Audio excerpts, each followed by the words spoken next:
Katt Williams exposes how the industry breaks young rappers, DaBaby, Petey Pablo, and others. Did you know that behind every flashy hit and spotlight moment, there might be puppeteers pulling strings? Some seen, most not? Picture this. One of the sharpest voices in comedy, Katt Williams, dropping truth bombs about how the entertainment world systematically chews up and spits out hopeful artists, even young rappers who look untouchable. What if I told you this isn't just hearsay, but a reckoning that's unfolding right on camera? Stick around, because today, we're diving into how the industry allegedly breaks young talents, and why Katt's observations might be the wake-up call we all need. Katt Williams' industry expose. Katt Williams didn't tiptoe into this revelation, he blasted his way through it.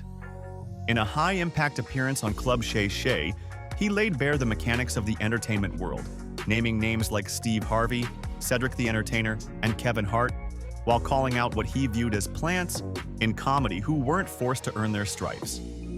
His words weren't just jokes, they were slaps of reality, hinting at the possibility that some careers are crafted, not earned. At its core, this is more than gossip. It's a challenge to the very meritocracy we assume comedy and music honor. Imagine someone dismantling the game live, unapologetic and fearless. That's exactly what happened. It's the kind of revelation that sends ripples through the culture, and it's only the beginning. From Club Shay Shay to cultural earthquake. This wasn't a quiet moment. The interview exploded online, obliterating complacency and sparking chaotic cultural commentary. In less than a week, social media was ablaze, and nearly every comedian and fan had something to say, either supporting or lambasting Katt's truths. Some rallies were loud, others whispered, but no one looked away. Many viewers admitted they hadn't expected to be shaken this early in 2024, yet here we are. The internet went into inferno mode. The conversations shifted, from memes about who stole jokes to earnest debates about authenticity, legacy, and who really paid their dues.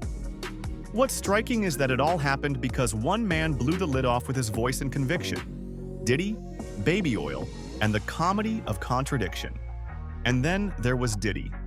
With legal storms swirling around him, raids, allegations, and more, Katt swung hard, turning headlines into comedic gold. Picture this. Cops raid your estate, they find thousands of bottles of baby oil, and your lawyer shrugs. Probably got it from Costco. That was Katt's bait, and he reeled them in.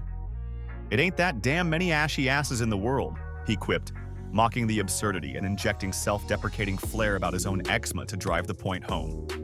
But then the joke twisted darkly. They put the drugs in the baby oil. You think you're getting a massage? You can't even get up.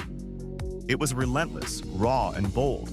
A comedic punchline that doubled as a conspiratorial tease and cultural verdict.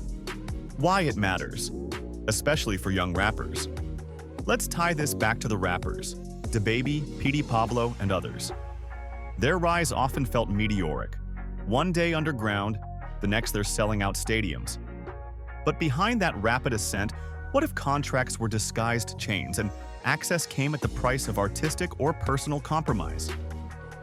Katt's commentary implies that for every breakout star, there's a silent ledger. Who holds the strings? Who decides the narratives? Who profits when the dream collides with reality? And when those dreams derail, they often take the artist down with them, sometimes in ways only the insiders ever saw coming. The rise and reprogramming of DaBaby. Now let's talk about DaBaby, a rapper who once seemed invincible. Chart-topping hits, viral moments, stage charisma, and a street-rooted image that gave him major appeal. But then came the backlash, the cancellations, the rapid fall from grace that felt more like a corporate switch being flipped than an organic fall-off. Katt Williams didn't name him directly, but the implications are there. How quickly someone can be boosted and just as quickly be burned. Think about it.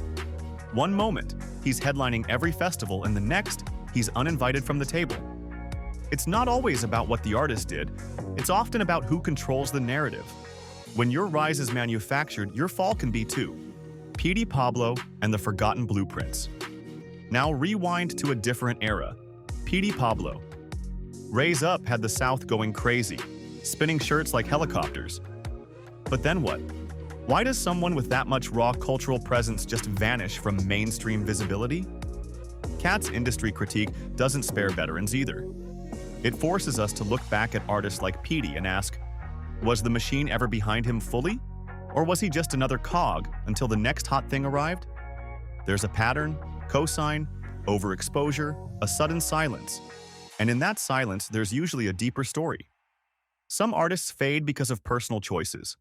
Others, because they refuse to sign that second contract, the one that owns everything. Manufactured beef and controlled chaos. Ever noticed how quickly young rappers get entangled in beefs, controversy, or online drama, often just as they start climbing the charts? That's not always by accident. Katt alluded to the way the industry engineers conflict to control narrative and public attention. Drama sells, and it also distracts. Instead of focusing on ownership, royalties, or rights, an artist is suddenly busy defending themselves online or dodging legal threats. It's not just about conflict, it's controlled chaos, designed to destabilize young creatives while the suits behind the scenes tighten their grip. Katt's delivery might be comedic, but the message is surgical. They want you caught in the headlines, not in your contract negotiations. Mentorship or manipulation? Here's another layer Katt hints at: the illusion of mentorship. Young rappers often get put on by big names or guided by so-called gatekeepers. But how many of those relationships are about genuine growth? And how many are simply grooming for exploitation? It's easy to confuse opportunity with ownership when you're desperate to break through. One major cosign, and suddenly your sound changes, your style shifts, and your creative control disappears.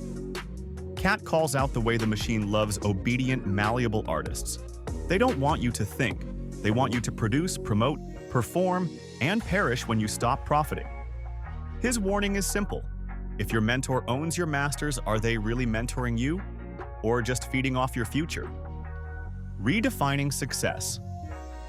Outside the system. So what's the alternative? That's the million-dollar question. Katt's rant isn't just a complaint, it's a challenge. Build your own, protect your voice, learn the business, not just the art. When artists own their masters, control their narratives, and refuse the fake handshakes, they become a threat and a beacon. Katt reminds us that success doesn't always mean mainstream fame. It can mean freedom, legacy, peace, and sometimes, the loudest truth teller in the room isn't the one at the top. It's the one still standing after being knocked down again and again. What do you think?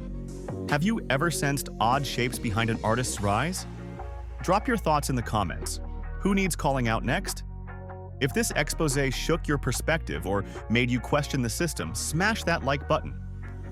Subscribe for more unfiltered truth and insider takes. And share this video, because if we don't talk about the puppet masters, the industry wins. Thanks for watching, and I'll see you next time, where we'll unpack another layer of the Spotlight's darkness. The Spotlight's